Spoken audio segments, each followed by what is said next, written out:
Tiago, capítulo 1, versos de 9 a 11.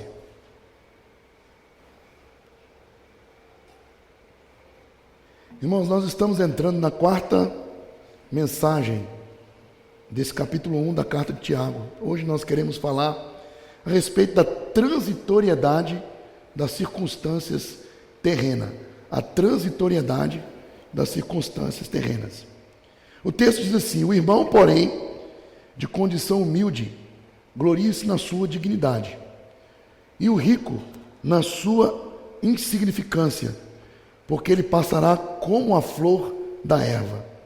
Porque o sol se levanta com o seu ardente calor, e a erva seca, e a sua flor cai, e desaparece a formosura do seu aspecto. Assim também se murchará o rico em seus caminhos. Já oramos, podeis assentar.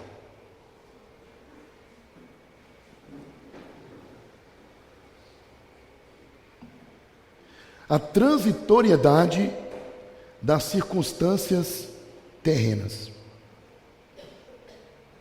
Mas como nós já estamos aí caminhando e chegando agora na quarta mensagem essa expositiva da carta de Tiago, e nós já vimos o contexto desse servo do Senhor, porque assim ele se intitula.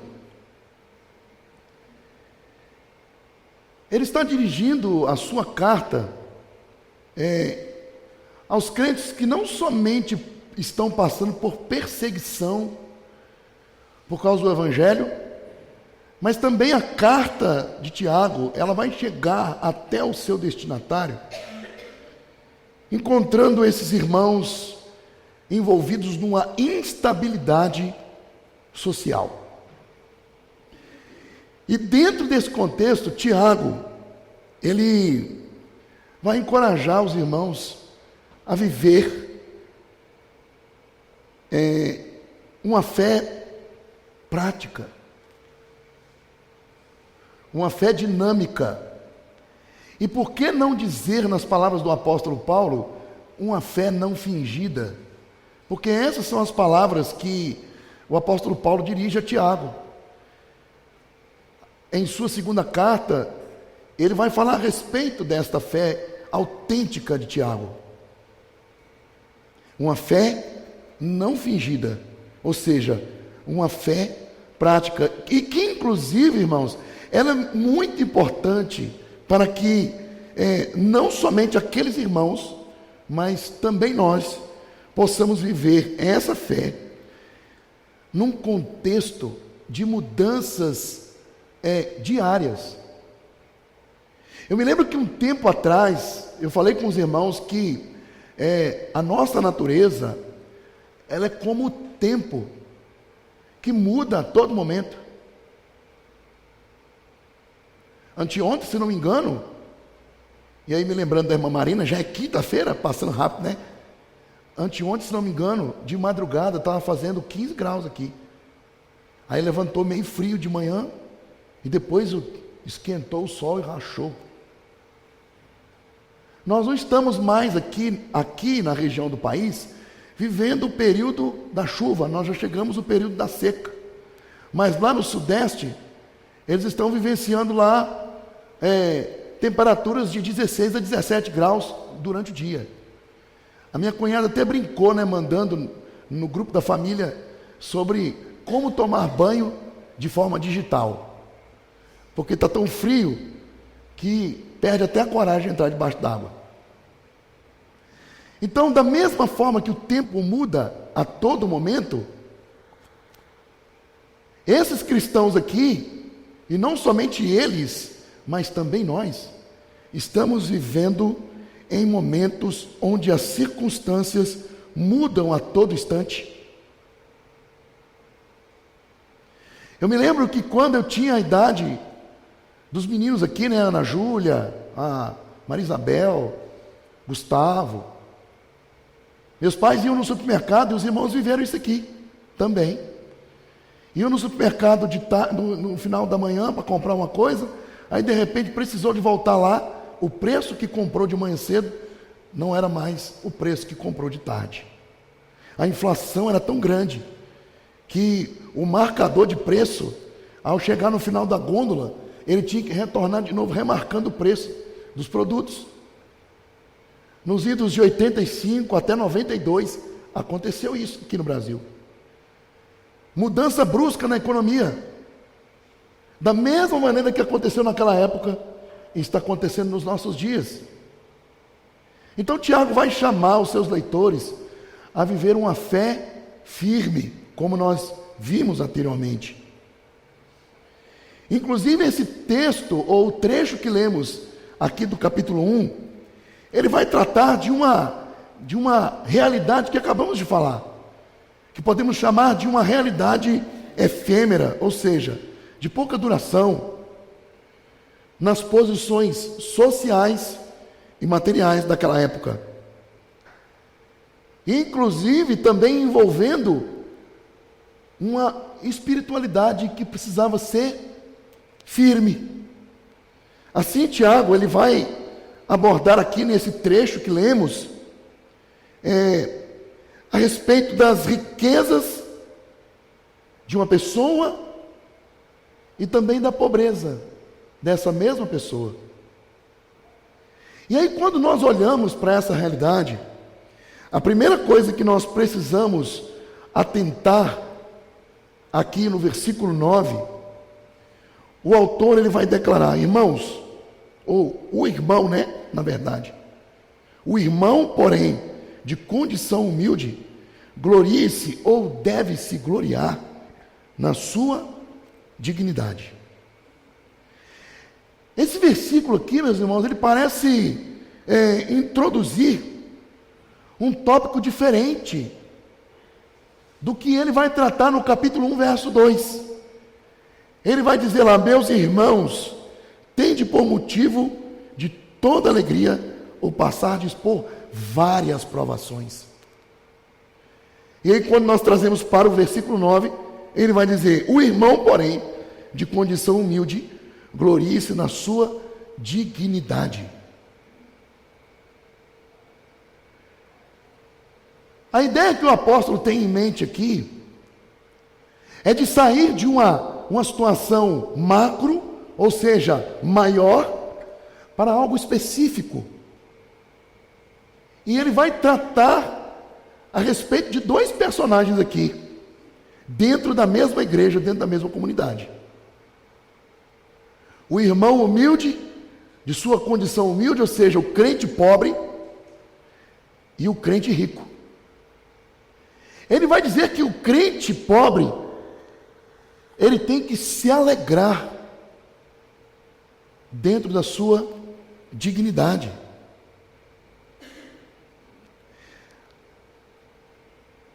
E com essa alegria, ele precisa glorificar a Deus por causa da sua condição humilde, entendendo que isto vai passar, entendendo que o mais importante não é o ter,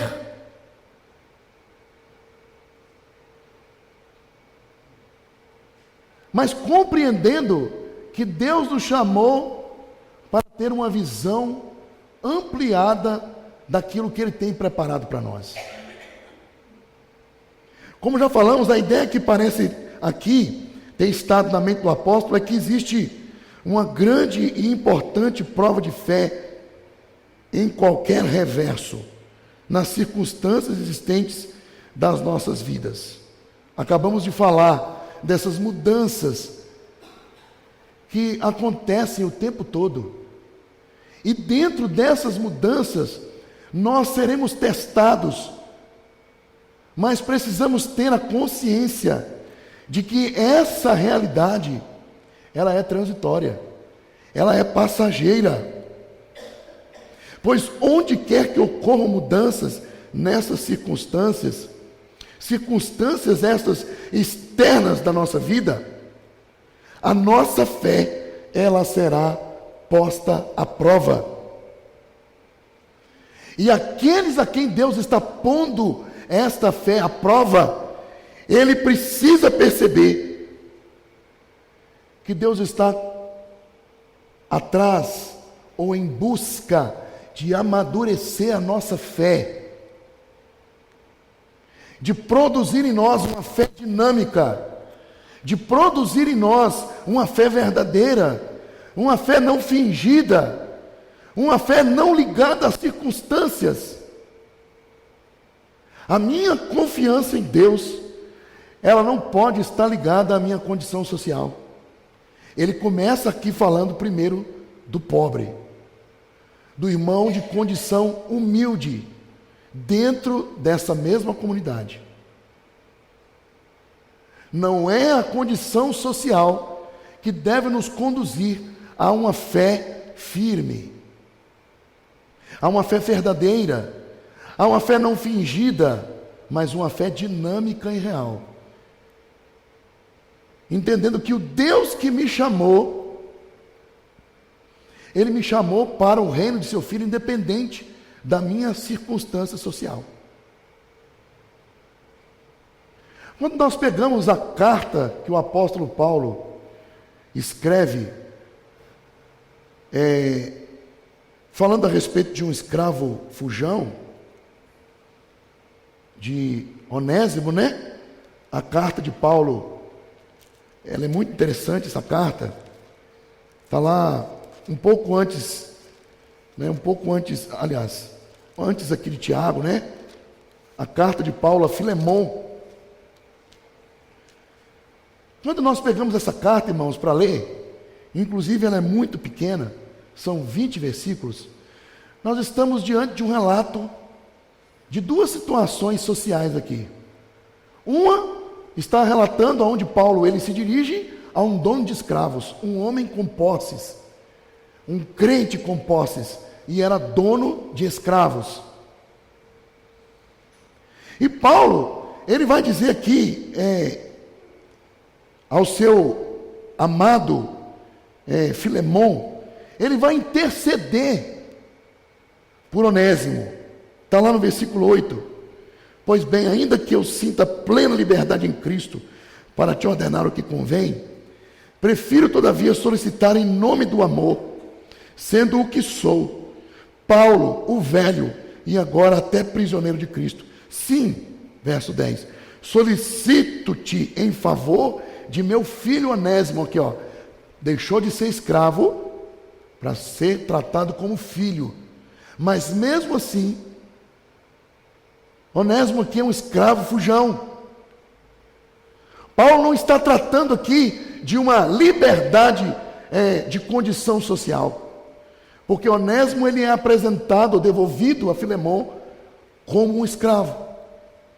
Alguns pastores da teologia moderna, eles vão reprovar aqui o comportamento do apóstolo Paulo, dizendo que ele estava incentivando a escravidão. A Bíblia não está tratando de uma libertação de uma condição de escravo. A Bíblia está tratando da honestidade de uma pessoa aonde Deus entra para restaurar essa honestidade. Você era um escravo fujão e agora você encontrou com Cristo e você precisa voltar lá para o seu Senhor e se submeter a Ele. Da mesma forma que aconteceu com Agar lá no deserto. Agar, fugindo de Sara, sua senhora, se encontrou com o anjo do Senhor, e o anjo do Senhor disse assim: olha, retorne para a sua senhora e se submeta a ela.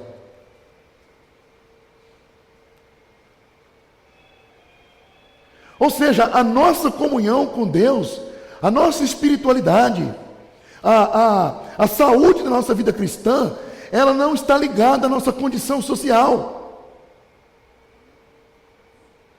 Deus ele quer ter comunhão com o escravo, com o negro, com o branco, com a mulher, com o homem. Jesus Cristo morreu na cruz do Calvário para buscar o eleito perdido e ter comunhão com Ele. Por isso que o apóstolo Paulo ele vai chamar os seus,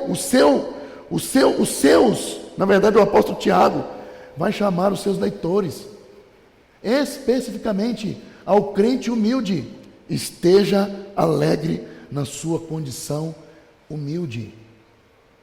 Haja de maneira digna com a sua condição humilde.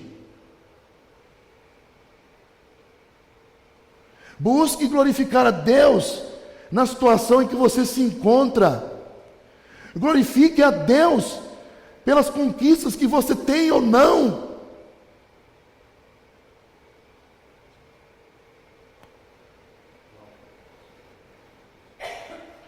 Onde quer que ocorram mudanças dessas circunstâncias externas, como já falamos, na nossa vida, a fé de um homem será posta à prova. E ele deve perceber, como já falamos, Deus está testando a realidade dessa fé.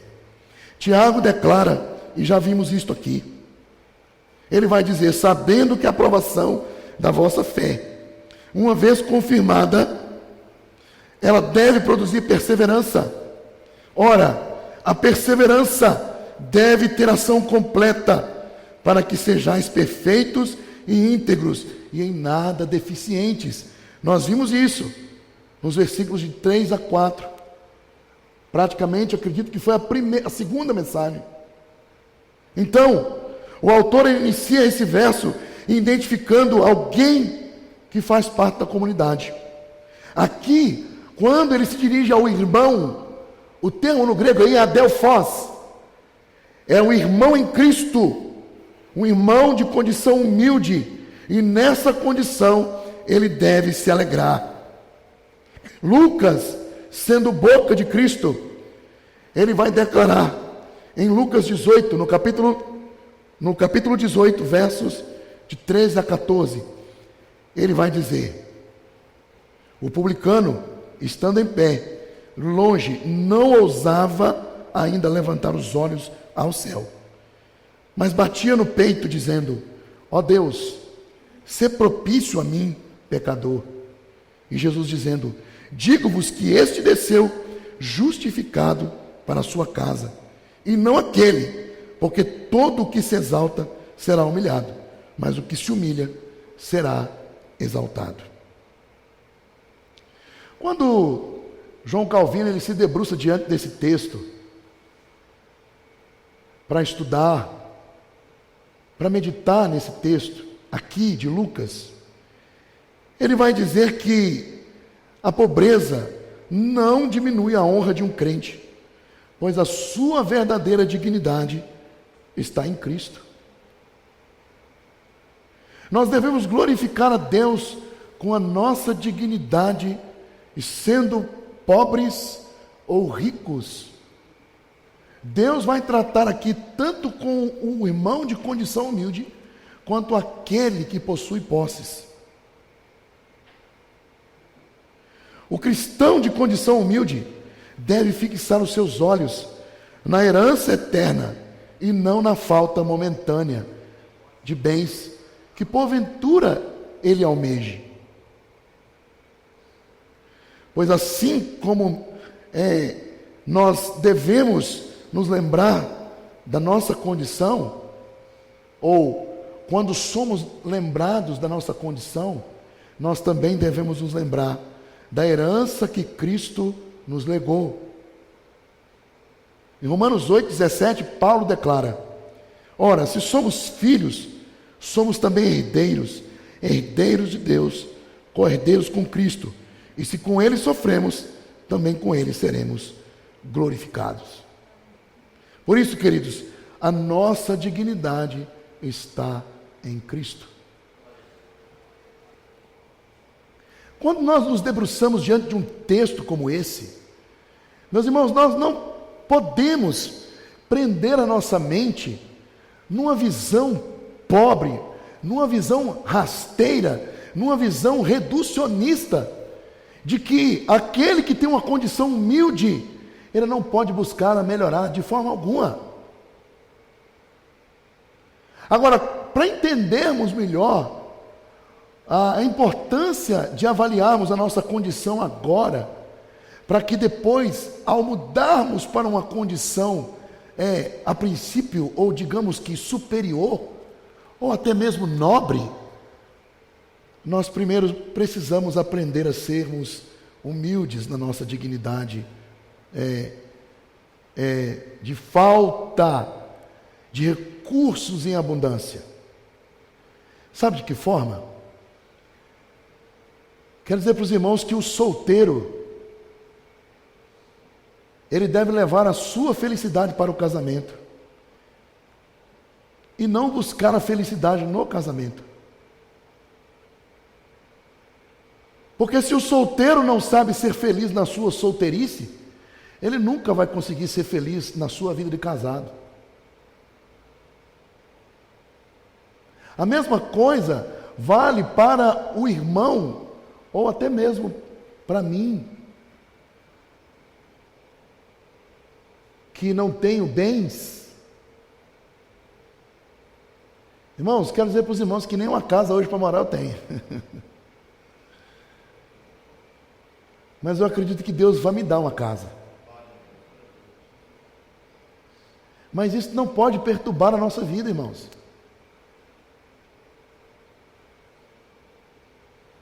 Eu abri mão da minha casa para vir para cá. E eu não me arrependo em momento algum de ter feito isso. Porque a Bíblia diz que se você não tem capacidade de abrir mão de bens, de família, em favor da obra do Senhor, você não é digno de ser discípulo do Senhor.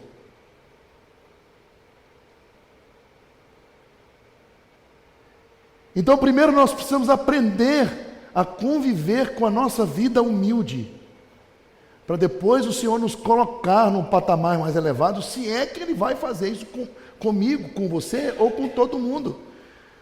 A minha única certeza é que Ele não vai fazer isso com todo mundo.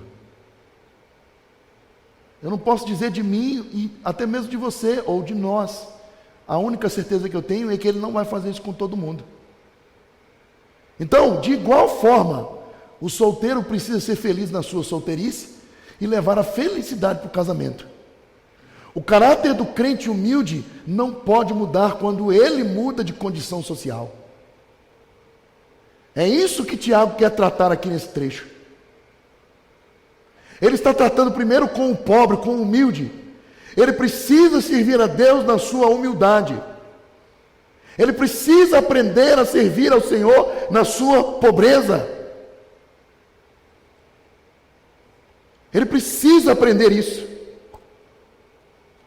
E ser grato em tudo, como o pastor Cleus falou, que ontem pregou aqui ontem. Tantas e tantas razões para sermos gratos ao Senhor.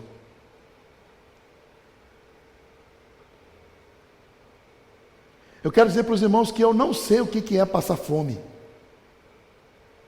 Não sei. Você falar que está com fome, não significa que você está passando fome.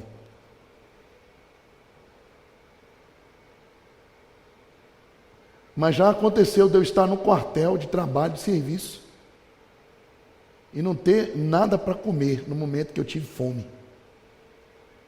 E nem coragem para pedir alguém lá do restaurante do quartel alguma coisa para comer eu tinha. Enchi a barriga de água e fui dormir. Numa outra situação, eu tinha um miojo na mochila e eu comi um miojo cru, com fome. Mas pelo menos eu tinha um miojo para comer. Aí eu te pergunto, e quem não tem nada para comer? Aí quando você vira para os irmãos lá da África, com toda dificuldade, aqueles irmãos, na humildade deles, eles servem a Deus, alegres, com gratidão no coração. Porque servir a Deus não está ligado às circunstâncias sociais, mas está ligado a um coração que foi restaurado e nasceu de novo. Nossa dignidade, ela está ligada a Cristo. Aí agora, o apóstolo Tiago, ele vai tratar com o rico. Aqui, no versículo 10, ele vai dizer assim: o rico na sua insignificância, porque ele passará como uma flor da erva. O rico crente, ele deve lembrar-se de sua fragilidade e gloriar-se em ser humilhado por Deus. Ao se expressar assim, o autor, ele quer trazer a memória de que as riquezas, meus queridos, elas são transitórias. Elas vão passar. Elas vão se perder. Responda para você mesmo aí.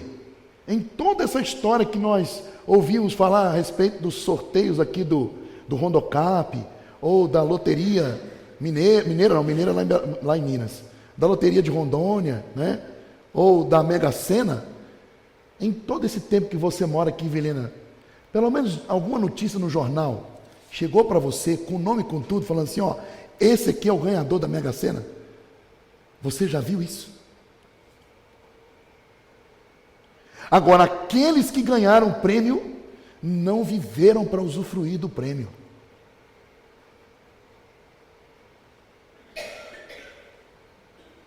Não somente aqueles que ganharam um prêmio, mas que também construíram um império debaixo de trabalho. Quantos e quantos assassinatos nós ouvimos e vimos nos noticiários?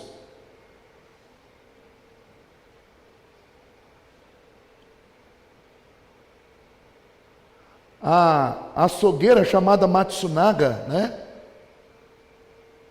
Que desmantelou o seu próprio marido, colocou ele em 3 bolsas e despachou ele. E ficou com a riqueza dele. Tudo bem que depois ela foi para a cadeia. Suzane von Richthofen está aí livre, né? Mas carrega a amarga marca de que não somente foi autora, mas foi coautora do assassinato dos próprios pais. Alguns criaram aí vamos colocar aí de uns 40 anos para cá, um ditado que diz assim, se o dinheiro não faz feliz, dá-me o seu dinheiro e seja feliz. Não é assim? Se o dinheiro não está te fazendo feliz, dá-me o seu dinheiro e vá ser feliz. Então aqui ele vai tratar com a transitoriedade das riquezas. Inclusive, a imagem que ele usa é a realidade de uma flor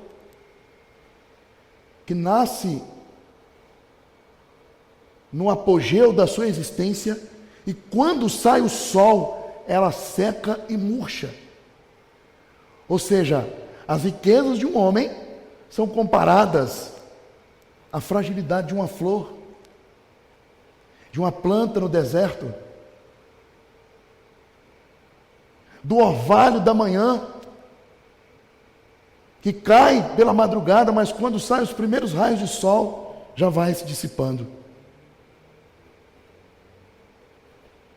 E quando ele usa essa imagem de uma flor murchando, essa mesma metáfora foi usada por Pedro em sua primeira carta.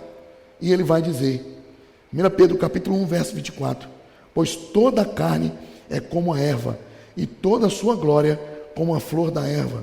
Seca-se a erva e cai a sua flor. Devemos, queridos, atentar para a mensagem da transitoriedade também da nossa vida, pois logo, logo, teremos que prestar as nossas contas diante de Deus. Do mesmo jeito que tratamos da transitoriedade dos bens materiais, nós não podemos esquecer de que a nossa vida é como o orvalho que vai. O pai estava no mês passado, sepultando a sua filha. E agora ele está numa cama de hospital, com os seus rins parados, tendo que fazer hemodiálise. E todos nós estamos sujeitos a isso. Antigamente nós entendíamos que os mais velhos iam primeiro. Mas depois, ao romper da história da humanidade, e com o avanço da violência em todas as áreas da vida do ser humano, pais começaram a sepultar os seus filhos. Então, quando falamos da transitoriedade das riquezas, nós não podemos deixar de falar da transitoriedade da nossa vida. Porque se assim o fizermos, vamos entender que quem nos assegura é o próprio Deus. A Bíblia, lá em Lucas, no capítulo 12, o Evangelho de Lucas nos conta a história de um homem que tinha campos imensos e ele aumentou a sua plantação. E quando chegou o tempo da colheita, ele olhou para a sua plantação e olhou para os seus celeiros e pensou consigo mesmo: eu preciso de celeiros maiores, porque quando eu fizer a minha colheita, ela não vai caber nesses celeiros. Então ele foi lá, derrubou os celeiros e construiu outros maiores. Quando terminou de fazer a sua colheita, encheu os seus celeiros. E ele disse assim: olha, eis aí, alma, tudo isso é para você. Goze, porque tudo é seu. Só que lá no versículo 20, Lucas ele vai narrar, sendo boca de Cristo, dizendo: louco, esta noite te pedirão a tua alma, e o que tu tens preparado, para quem será? Se existe, meus irmãos, alguma loucura suprema, é quando o homem está diante das suas posses e se rende a elas.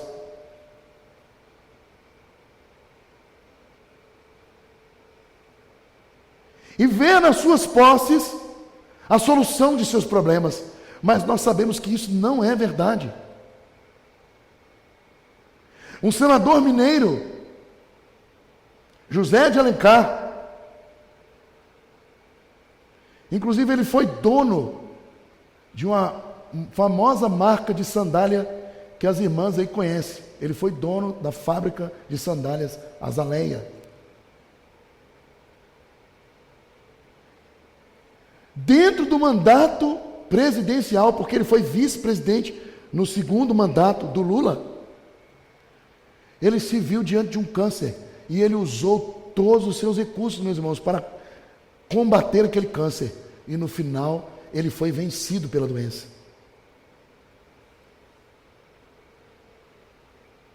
A filha do Gilberto Gil está lá, sofrendo, lá nos Estados Unidos. Saiu do Brasil e foi para os Estados Unidos se tratar. Ela agora foi entubada. Está aí, ó, na internet para todo mundo ver o show que ela deu dentro do quarto para ser entubada. O desespero da pessoa, por causa da doença que se avança e precisa de instrumentos para continuar vivendo. Aí pega e vai ver a vida pregressa dessa mulher. A nossa vida, ela não está, a nossa vida social, a nossa condição social, não é base para uma espiritualidade equilibrada.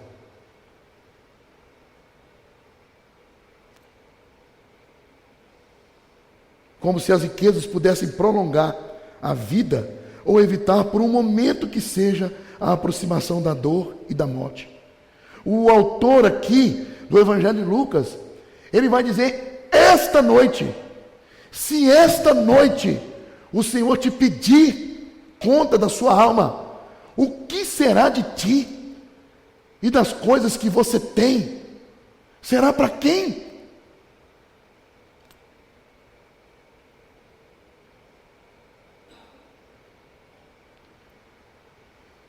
E quando ele fala esta noite, nós estamos diante aqui do texto. Ele vai dizer: esta noite é uma sentença terrível para um homem, porque ele pensava: eu estou pronto para viver e me divertir. Mas em um momento único, todas as suas esperanças foram destruídas e a sua alma foi convocada a aparecer perante a presença daquele que tudo vê e daquele que tudo sabe. Deus requer do homem, abastado nas suas riquezas, que ele reconheça que todos os seus bens foram dados por Deus.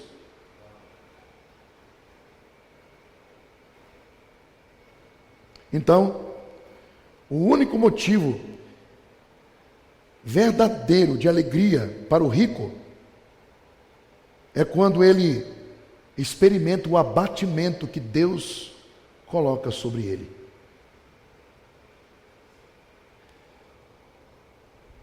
A irmã Marina costuma lembrar uma fala do pastor Cleilson, né? Que a riqueza para o homem não passa de um material para que ele construa um escorregador e desça rápido para o inferno. Palavras do pastor Cleilson. E não é verdade? Quando um homem abastado, pleno de suas riquezas, se vê diante de uma doença, e a sua riqueza não pode fazer nada por ele, nada. O único momento em que o rico experimentará da presença de Deus é quando Deus o abate. Thomas Menton, um puritano inglês do século XVII, ele vai dizer: Deus humilha os ricos para que aprendam a depender da graça e não de sua fortuna. Pois essa humilhação consiste na reorientação dos valores que o rico precisa experimentar quando ele é chamado a seguir a Cristo. E assim, ele ouvirá em alto e bom som o dono da vida dizendo: tende cuidado e guardai-vos de toda e qualquer avareza, porque a vida de um homem não consiste na abundância de seus bens, ou dos bens que ele possui. Lucas 12, 15. Jesus diz que a boa vida não tem nada a ver com o ser rico, pois a dinâmica do reino de Deus é exatamente o oposto do que é transmitido por essa sociedade. E o que nós precisamos, queridos, tomar cuidado é que os publicitários e os especialistas em marketing gastam milhões para nos convencer através das redes sociais, das propagandas, sejam elas visuais ou nos jornais ou em qualquer veículo de comunicação, de que nós temos que nos esforçar para comprar aquele produto, porque aquele produto sim vai nos fazer felizes e mais confortáveis. Se eu não trocar o meu celular para um iPhone, eu não serei feliz. Se eu não trocar o meu computador por um computador Dell, eu não serei feliz. Se eu não comprar uma bolsa Prada, eu não serei feliz. Se eu não tiver um sapato da, como é que é o nome aí? Jorge o quê? Eu não serei feliz. Tem pessoas que vivem assim, irmãos. A felicidade da pessoa está no trocar sempre o que ela tem por algo melhor. E isso é fruto de uma manipulação na mídia. Porque essa mídia, a sociedade, ela quer ensinar para mim e para você de que nós só seremos felizes consumindo cada vez mais. A vida de um homem não consiste nos bens que ele possui. Palavras de Jesus. Mas como nós devemos reagir às pressões? Como é que nós devemos reagir diante de tanta pressão, diante de tanta oferta? Devemos aprender, meus queridos, a desprezar as seduções custosas e nos concentrar no que há de bom na vida, que é viver em comunhão com Deus e fazer a sua obra. John Owen, um teólogo do século XVII, ele vai afirmar que a verdadeira glória do rico está em reconhecer que nossas riquezas não nos definem diante de Deus. O crente abastado deve ver a humilhação como um presente divino que o leva à humildade e à dependência de Cristo. Por isso nós precisamos entender que não somente a nossa vida ou não somente as nossas riquezas, estão todas envolvidas num único pacote chamado transitoriedade da vida terrena. Tudo que passamos aqui vai um dia terminar. Nós não podemos trocar o eterno pelo que é passageiro, pelo que é efêmero. No verso 11, ele vai dizer: porque o sol se levanta com seu ardente calor, e a erva seca e a sua flor cai. Desaparece a formosura de seu aspecto, assim também se murchará o rico em seus caminhos. Tiago, ele vai utilizar aqui a imagem mais comum que tinha na literatura hebraica de sua época. Como já falamos, ele vai usar a erva que floresce de manhã e seca ao entardecer.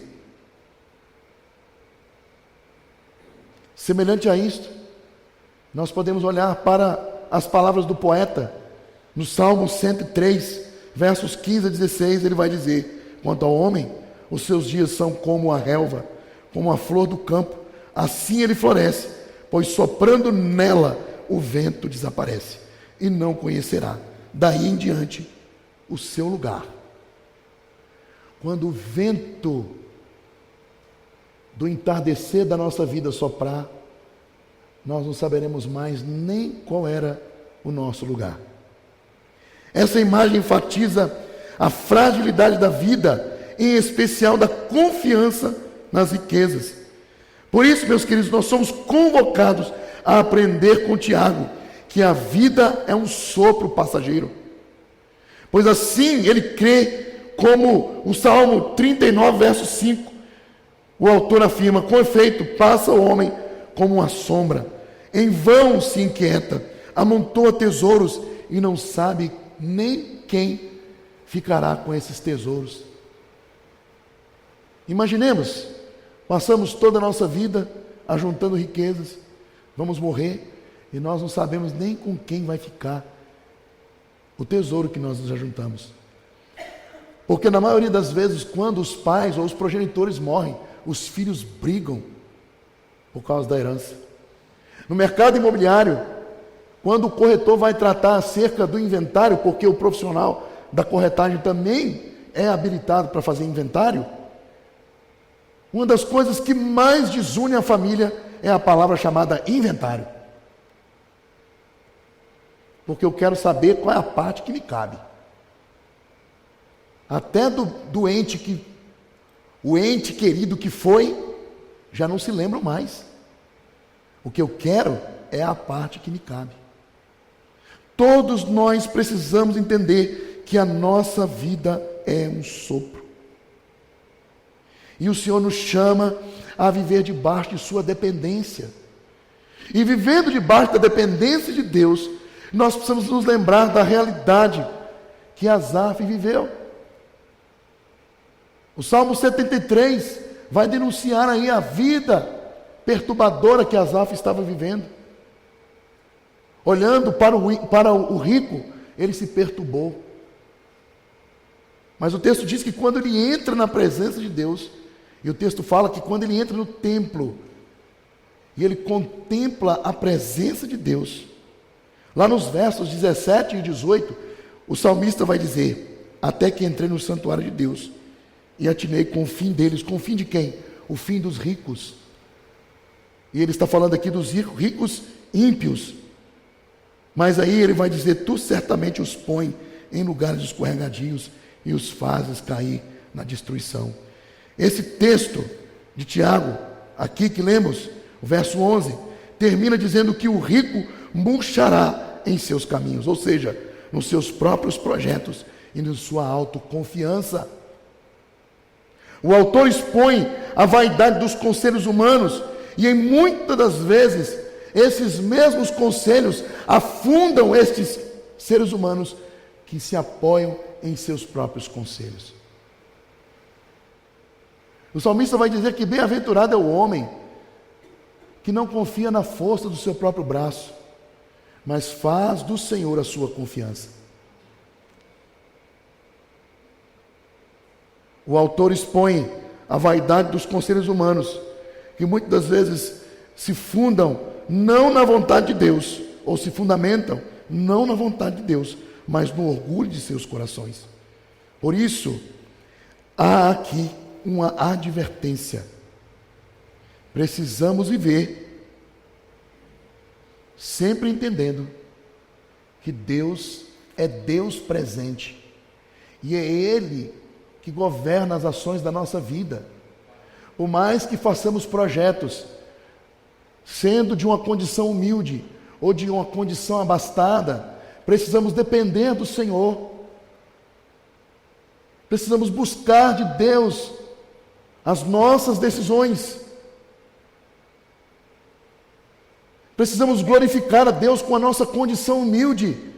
E o rico precisa glorificar a Deus com a sua riqueza, com a sua condição abastada, entendendo que ele não foi chamado para ser servo de sua condição social, mas ao contrário, os valores que entram na sua conta bancária devem ser instrumentos para o serviço do reino de Deus. Não fomos chamados, irmãos, para viver como se Deus não existisse. Mas nós precisamos fazer a seguinte pergunta a nós mesmos: onde está a verdadeira riqueza? E eu quero responder essa pergunta concluindo a mensagem, dizendo que, na verdade, a natureza transitória da vida e das riquezas devem nos convidar, enquanto crentes eleitos, a, em primeiro lugar, buscar o que é eterno. Mateus 6, 19 a 20, o texto diz: não acumuleis para vós outros tesouros sobre a terra, mas ajuntai para vós outros tesouros no céu. Segundo lugar, viver com humildade diante da fragilidade da vida. Sempre quero fazer lembradas as palavras de John Wesley, quando estava no leito de morte. Ele agradeceu a sua esposa pelo companheirismo dela e disse a ela assim: os anjos já estão aqui, vieram me buscar para que eu esteja para sempre com o Senhor. Essa deve ser a nossa maior ambição, estarmos com o Senhor. Em terceiro lugar, nós precisamos investir na sabedoria que vem do alto, fazendo da oração ou da canção do salmista, quando ele escreve lá no Salmo 90, verso 12: ensina-nos a contar os nossos dias, para que alcancemos corações sábios. Portanto, meus irmãos, a mensagem de Tiago não é uma mensagem de desespero, mas de realismo espiritual, pois ela chama o crente a se lembrar que só aquele que é enraizado em Cristo permanecerá de pé. Pois assim, a transitoriedade das circunstâncias terrenas deve nos conduzir à lembrança de que a nossa verdadeira herança está no céu. 1 Pedro, capítulo 1, versos 3 a 4, o texto diz: bendito Deus e Pai de nosso Senhor Jesus Cristo, que segundo a sua muita misericórdia nos regenerou para uma viva esperança, mediante a ressurreição de Cristo dentre os mortos, para uma herança incorruptível, sem mácula, imensurável, reservada a nós no céu, tanto para mim como para você, tanto para todos quantos amam a volta do Senhor. Amém? Que o Senhor possa nos ensinar a viver com humildade, na nossa humildade, e que se o Senhor um dia quiser nos colocar numa condição abastada, né, Jefferson? Possamos também glorificar a Deus com o dinheiro que Ele nos der, com a riqueza que Ele nos der. As pessoas estão aí fora, irmãos, inclusive na igreja, procurando riquezas, mas não procuram Deus. Só querem aquilo que Deus tem para oferecer, mas não querem a comunhão com Deus. Que não sejamos assim, mas que possamos ter no Senhor a nossa maior riqueza. Amém? Vamos orar? Fique de pé.